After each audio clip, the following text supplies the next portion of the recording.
Hello, কেমন আছেন সবাই? নিয়ে আসলাম অ্যানাদার ইফতার ভ্লগ। আজকে চিন্তা করছিলাম কি বানাবো।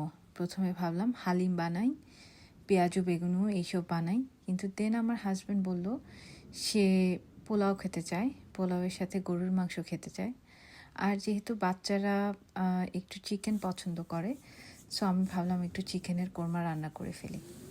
আজকের চিকেনের কোরমাটা এতটাই মজা হয়েছে যে বাসার সবাই বলেছে this is the best. So আমার বাসার লোকজন খাবারের ব্যাপারে খুবই চুজি। আপনাদের সাথে খুব ইজি রেসিপিটা শেয়ার করছি। পেঁয়াজটাকে ভেজে ইয়োগার্ট দিয়ে দিবেন, সাথে কিছু গোটা গরম মশলা। আমি দিয়েছিলাম লবঙ্গ, দারচিনি, এলাচ আর 2টা জয়ত্রী। এগুলোকে দিয়ে আমি ভালোভাবে ওই ইয়োগার্টটাকে মিশিয়ে নিলাম। দেন আমি দিয়ে দিলাম সামান্য কোরমা মশলা, যেটা মিক্স পাওয়া যায়। আমি দিয়েছি অ্যারাউন্ড 2 টেবিল স্পুন, এর বেশি দেইনি। আমি একটা মুরগি রান্না করেছি যার ওজন ছিল 1 কেজি 400 গ্রাম। মশলাটাকে ভালোভাবে কষিয়ে আমি চিকেনটা দিয়ে দিলাম। চিকেনটাকে ভালোভাবে কষিয়ে আমি এর মধ্যে দিয়ে দিয়েছি দুধ। আমি অ্যাকচুয়ালি পুরো ডিশটাই মোস্টলি দুধ আর ক্রিমের উপর রান্না করেছি।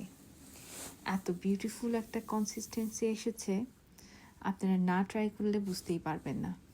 অ্যান্ড সবার শেষে আমি দিয়েছিলাম সামান্য চিনি, খুবই অল্প পরিমাণ, আধা চা চামচের মতো। চিনিটা খুব বিউটিফুল একটা ব্যালেন্স নিয়ে এসেছে। আমি এখানে যে ক্রিমটা ইউজ করেছি এটা আমাদের নিউজিল্যান্ডের একটা ক্রিম। ক্রিমের পরিমাণ খুবই অল্প দিতে হবে। আমি অ্যাকচুয়ালি ফার্স্টে দুধ দিয়েছি, তারপর ক্রিম দিয়েছি। ক্রিমটা দেওয়াতে খুব সুন্দর সাদা একটা কালার এসছে। তারপর আমি জাস্ট এটাকে সিমার অল্প আঁচে রান্না করেছি অ্যারাউন্ড 40 মিনিটস, খুব অল্প আছে। এতে যা হয়েছে, মুরগির হাড্ডির ভেতরেও মশলাগুলো খুব ভালোভাবে ঢুকেছে। মুরগির মাংসটা একদম সফট হয়ে গিয়েছে, কিন্তু গলে যায়নি। খুবই মজাদার ছিল, সিম্পল, খুব বেশি মশলা দেইনি। আমি রিকোয়েস্ট করব আপনারা ট্রাই করবেন। অ্যান্ড সবার শেষে দিয়েছিলাম আমি সামান্য কেওড়া ওয়াটার অ্যান্ড গোলাপ জল। অ্যান্ড দিয়েছি পেঁয়াজ বেরেস্তা। আমি প্যাকেটটা ইউজ করে থাকি বিকজ দিস ইজ কনভিনিয়েন্ট। আমি একবারে 1 প্যাকেট কিনে আনি, যখন যেখানে যেভাবে দরকার হয় সামান্য পরিমাণ ইউজ করে থাকি। আমাদের দেশে অ্যাকচুয়ালি কেওড়ার জল, গোলাপ জল এগুলো পিওর পাওয়া যায়। অ্যান্ড আমরা বিশ্বাস করি আমাদের এখানে যে প্রোডাক্টগুলো পাওয়া যায় ওগুলো কেমিক্যাল মুক্ত। সো দেখতেই পাচ্ছেন কি সুন্দর একটা কালার এসছে। অ্যান্ড কোরমাটা খুবই মজার ছিল। আপনারা এভাবে দুধের সাথে একটু ক্রিম দিয়ে খুব সামান্য পরিমাণ গুঁড়ো মশলা দিয়ে একদিন ট্রাই করে দেখবেন। আমি একদম বলতে পারি আপনাদের কাছে রেসিপিটা খুবই ভালো লাগবে। চিকেন কোরমার পর আমি চলে গিয়েছি আমার পাশেই গরুর মাংসটা আমি সিদ্ধ করতে বসিয়ে দিয়েছিলাম। মাংসটা যেহেতু আমি প্রেশার কুকারে দিয়ে দিয়েছি, আমি অলওয়েজ প্রেশার কুকারেই মাংস সব ধরনের বেসিক মশলা দিয়ে মাখিয়ে বসিয়ে দিয়ে থাকি ফর 30 মিনিটস। মাংসটা বসিয়ে দিয়ে আমি এখানে একটু পেঁয়াজ আর আলু ভেজে নিয়েছি। তারপরে যে দেখেন মাংসটা কি সুন্দর সিদ্ধ হয়ে গিয়েছে সব ধরনের গরম মশলা দিয়ে। দেন আমি মাংসটাকে এখানে আমার ভাজা আলু আর পেঁয়াজের সাথে ঢেলে দিয়েছি। দেন আমি এটাকে ভালোভাবে চুলার উপর রান্না করে নিয়েছি। অ্যান্ড যখন মাংসটা সুন্দর রান্না হয়ে গিয়েছে, আলুগুলো সিদ্ধ হয়ে গিয়েছে, আমি উপর থেকে সামান্য পরিমাণ 5 ফোড়ন মশলার গুঁড়ো 1 চা চামচ দিয়ে দিয়েছি। এতে মাংস থেকে খুব সুন্দর একটা আচারের স্মেল এসছে। অ্যান্ড এইটা আমার বাচ্চারা খুবই পছন্দ করে। ওদের নানি সবসময় ওদেরকে আচারি মাংস খাওয়াতো। সো আমার বাসায় আচারের জন্য কিছু মশলা গুঁড়ো করা ছিল, ওগুলা থেকেই আমি ইউজ করেছি। খুবই সুন্দর একটা কনসিস্টেন্সি হয়েছে। হালকা ঝোল রেখেছি যেহেতু পোলাওয়ের সাথে খাবে। আমার বাসায় সবাই আবার একটু ঝোল প্রেফার করে। খুব মাখা মাখা ঝোল রেখে আমি উঠিয়ে নিয়েছি।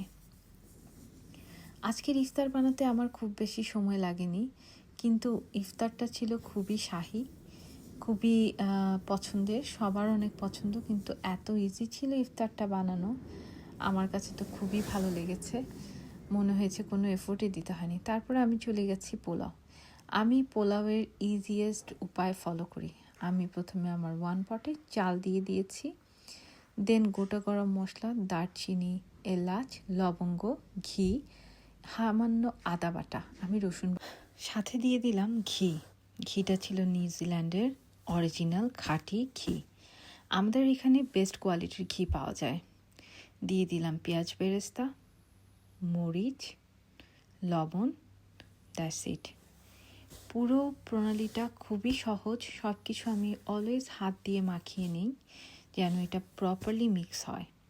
আমি যেহেতু চালটাকে ভেজে নিচ্ছি না, এই মাখিয়ে নিয়ে স্টেপটা অনেক ইম্পর্ট্যান্ট। আপনি যদি একটু তেল পছন্দ করেন, সাথে সামান্য তেল দিয়ে নিতে পারেন ঘিয়ের সাথে। আমি তেল দেইনি কারণ ঘিটা ইনাফ ছিল।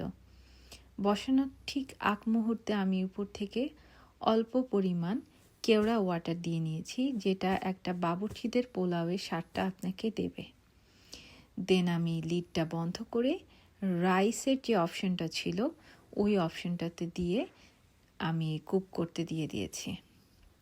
অপশনটা যখন এটা অটোমেটিক্যালি ক্লোজ হয়ে গেছে, আমি খুলে দেখলাম, দেখেন আমার পোলাওটা কিন্তু সবসময় এই কনসিস্টেন্সিতেই আসে, একদম ঝরঝরে।